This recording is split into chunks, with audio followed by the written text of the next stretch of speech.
today's world, there's unfortunately a growing popularity with kofrim. Kofrim that are people that are specifically, instead of trying to honor Hashem, they're trying to make it their point in life to be a chilul Hashem, a walking chilul Hashem, a walking desecration of Hashem's name, where they decide one day that they don't want to be religious and they want to publicize it to the world. And there's unfortunately many shows online and on televisions and whatever else that people are looking for it, that are publicizing these horror stories of people that came from religious, holy families, and now they have this bad apple.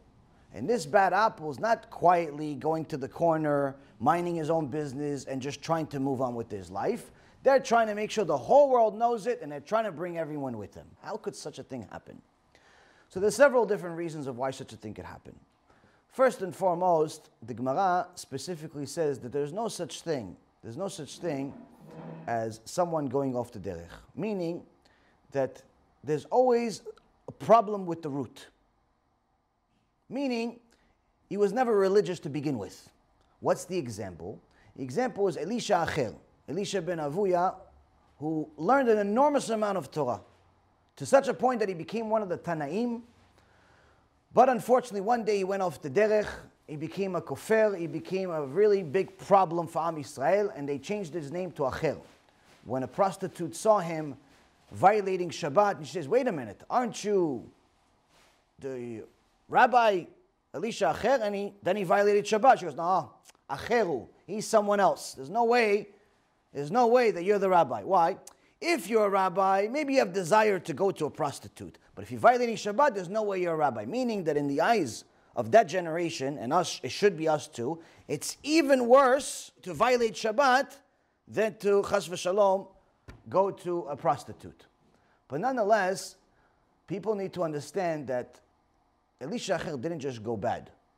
There was something bad with the roots, and the maaseh is that when he actually was born, his father invited some of the chachamim, and he saw them studying Torah and creating a holy fire. He said, you come to burn my house? He goes, no, we didn't burn your house. This is a holy fire. This is a holy fire. It's a spiritual fire. It's not a regular fire. It's a spiritual fire. And this fire is created by our learning Torah. He says, if this is what the Torah does, then I'm going to have my son study Torah. So the Chachamim ask, what do you mean? His father was a Chacham. He knew what Torah does. What does it mean that I'm going to dedicate my son to the Torah? It means that now that he sees in his own eyes the benefit, now I'm going to give him to Torah. Before that, I wasn't sure. If you're not sure, that means it's not coming lishmais. You're not doing it for the right reason. You're not learning Torah for the right reasons. You're not learning Torah because Hashem said so. You're learning Torah because Abba said so, that is your biological father. You're learning Torah because you go to a yeshiva. You're learning Torah because that's your life. Just like the people in Africa walk around in underwear and they feel perfectly fine about it. You're learning Torah. It's a custom. It's not your life.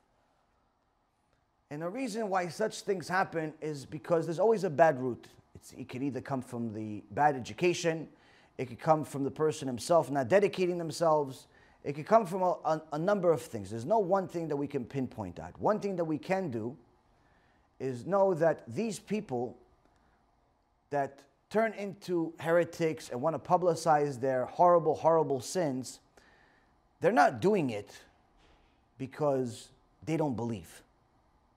They're doing it because they're dying for attention and to justify their actions. Because inside them, they know it's wrong. Inside them, they know it's 100% wrong. But every person needs to calm their nerves, calm their conscience. How are you going to do it? I'm going to get other people to do it with me. Why does the thief invite anyone else to come steal with him? Not because he wants to share the spoils. Because he knows it's wrong, but if he steals also, then it's less wrong. If he steals also, then it's less wrong. Why am I going to invite him to the club? Because if he comes with me, then it's less wrong to do it. So they want to invite the world to do the same thing. They're yearning for attention. They're yearning for justification. And last but not least, they're also making the ultimate mistake. The main reason why people become less religious is because they make the mistake of thinking that Judaism depends on the Jews. This is a mistake. Judaism does not depend on the Jews. Judaism depends on the Torah. How do we know this?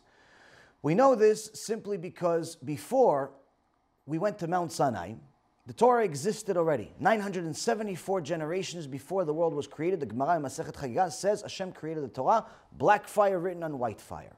But He did not have a Jewish nation yet. Why? Because no one received the Torah yet. No one accepted the Torah yet. Once we went to Mount Sinai and we accepted the Torah, Judaism was born. Meaning that if, chas v'shalom, somebody else would have accepted the Torah instead of Am Yisrael, they would be the Jews. Which means that what makes you a Jew is not that your mom is Jewish, even though halachically speaking it does. In reality speaking, what keeps you Jewish is whether you observe the Torah or not. Just like we did in Mount Sinai. So instead of focusing on what the Jews are doing, and this guy did this, and therefore I'm going to steal, and this guy did this, and therefore I'm going to this, all people trying to justify their sins because there are other sinners, remember, he's a sinner, it's not going to help you. If he stole, it doesn't mean it's right for you to steal. If he cheated, it doesn't mean it's right for you to cheat. It has nothing to do with you. He's a bad Jew, that's his problem. He'll have to pay for it on his own. Doesn't justify you doing it also. So stop blaming other people for your own desires. Overcome your desires, overcome your Yitzhara, and Bezrat Hashem, you'll have a Chaim with a lot of Atzlacha, a lot of good things, Bezrat Hashem, and a lot of Siyat D'Ishmaya, help from Shamayim, where you're not going to actually ever have any type of confusion that you need to go elsewhere for answers.